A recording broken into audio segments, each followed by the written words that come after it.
자, 우연인 건지 아니면 고의인 건지 당 지도부에서 어떤 카드만 내놓으면 문재인 의원이 사사건건 나타나서 다른 의견을 내놓습니다. 그래서 모든 게 무용지물이 되는 이런 상황이 반복되고 있는데, 자, 이남희 기자. 네. 나와서 좀 그 자세한 얘기들을 좀 직접 한번 설명을 해주시죠. 알겠습니다. 예.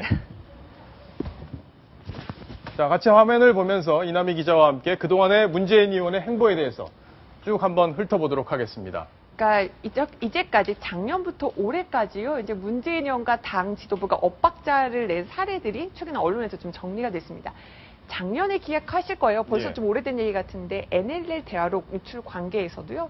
일단 문재인 의원이 대화록을 공개하자 이렇게 주장을 했는데 그 이후로는 갑자기 공개를 하려고 했더니 대화록이 없었죠. 미관된 것이 확인이 돼서 오히려 그 국면이 시끄러워졌던 전력이 있었습니다.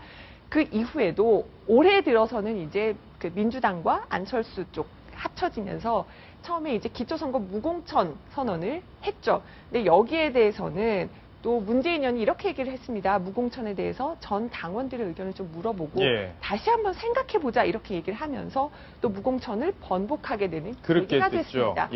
또 하나 이제 세월호법 협상에 관련해서도요. 여기에 대해서 문재인 의원은 그 지금 유가족들이 반대하고 있기 때문에 다시 생각해 봐야 된다. 결국 문재인 의원이 단식까지 나섰습니다. 결국 세월호법 표류하게 된 어떤 결정적인 계기가 됐다. 이런 얘기가 나오고요. 마지막으로 이상돈 교수 영입에 대해서도 뭐 박영선 원내대표 또 문재인 의원의 진실 공방이 오갔습니다. 문재인 의원은 나는 여기에 대해서 몰랐다. 뭐 이런 식으로 얘기가 나오고 있는데 결국은 지금 분당 위기까지 간다. 물론 지금 박영선 원내대표가 탈당하지 않는다면 아직 분당은 좀 때 이른 시나리오라고 할 수 있겠습니다. 어쨌든 문재인 의원이 당 지도부와 그동안 여러 가지 각을 세우면서 지도부를 흔들었던 것은 사실인 것 같아요. 그런데 이제 문재인 의원을 잘 아는 게 저도 이제 취재하면서 보면은 어떤 본인의 사심을 내세워서 하는 게 아니라 이제 본인의 생각대로 순수하게 하는 건데 그러니까 문재인 의원을 저는 조금 더 단점이나 문제점이 자신이 어떤 행동을 택했을 때 그 이후에 올 파장을 더 고려하지 않고 그 실천에 옮기는 게 아니냐 이런 비판이 나오고 있습니다. 자, 그런 부분 때문에 바로 또 조경태 의원이 문재인 의원에 대해서 또 아주 심한 그런 평가를 내놨습니다. 그 이야기를 또 한번 직접 들어보겠습니다. 그 문재인 의원이 무슨 상황입니까? 수렴청정하는 듯한 이런 느낌을 주는 것은 매우 잘못된 것이고요. 문재인 의원은 이제 더 이상 우리 당의 대통령 후보가 아닙니다. 그냥 초선 의원으로서 의정활동을 열심히 잘해주길 바라고 있고요. 자, 지금 초선 의원이라는 표현까지 나왔습니다. 초선 의원 맞긴 맞죠? 맞죠. 그러나 이제 초선 의원이지만 초선 의원 이상의 무게감을 갖는 건 맞고요.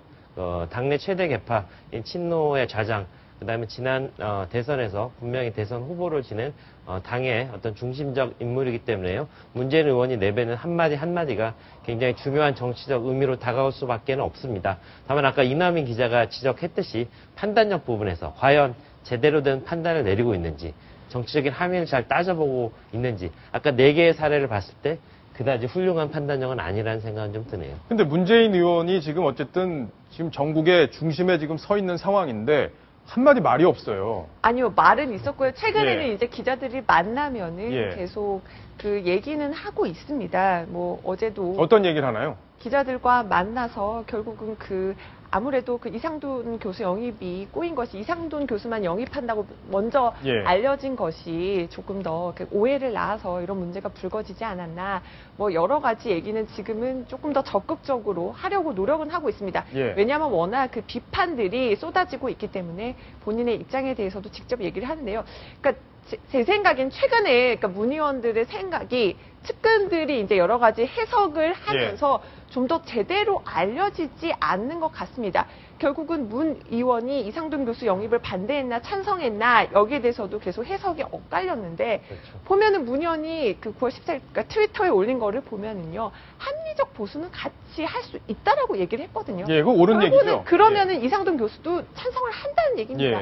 그런데 이제 당에서 받아들이지 못하는 건데요. 박영선 원내대표도 왜 상처를 받았나 측근들에게 취재를 해봤는데 이런 겁니다. 결국 문재인 의원 특히나 그 박근혜 대통령과 직접 그 대선에서 싸웠던 그 문재인 후보도 자신의 그 적군에 있었던 적장 장수를 데려오는데 동의했는데 문재인마저 동의했는데 다른 사람들이 반대하는 것, 이렇게 폐쇄적인 정당 어떻게 같이 할 수 있는 건가? 예. 거기에 대해서 상처받고 고민했다 이런 얘기가 나옵니다. 근데 문재인 의원에 대한 이제 비판의 화살이 쏠리는 이유 중에 하나는요. 본인도 분명히 삼자회동, 박영선, 이상돈, 문재인 이 세 분이 만나서 이 문제를 논의했고요. 분명히 비대위원장으로 맞습니다. 모시는 데 있어서 본인의 어떤 자기의 생각을 분명히 드러냈음에도 불구하고 사태가 이렇게 불거지고 박영선 원내대표가 결국 직을 내려놔야 되는 그런 상황까지 몰렸는데요. 본인은 별 책임이 없다는 듯이 유체 이탈 화법을 쓰는 대목 그 부분에서 많은 문재인 의원 지지자들이 많이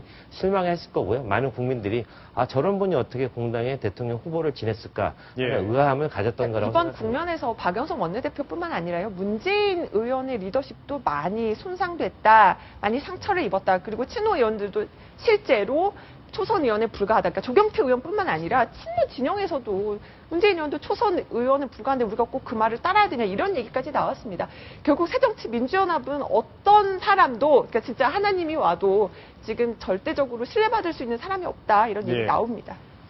문재인 의원이 초선에 불과하다 이런 조경태 의원의 얘기 참 비수처럼 다가왔지 않았을까 이렇게 생각이 되는데 어쨌든 문재인 의원이 국민 전체를 보고 정치하는 것 이거 중요한 것 한번 생각해 보시길 바라겠습니다.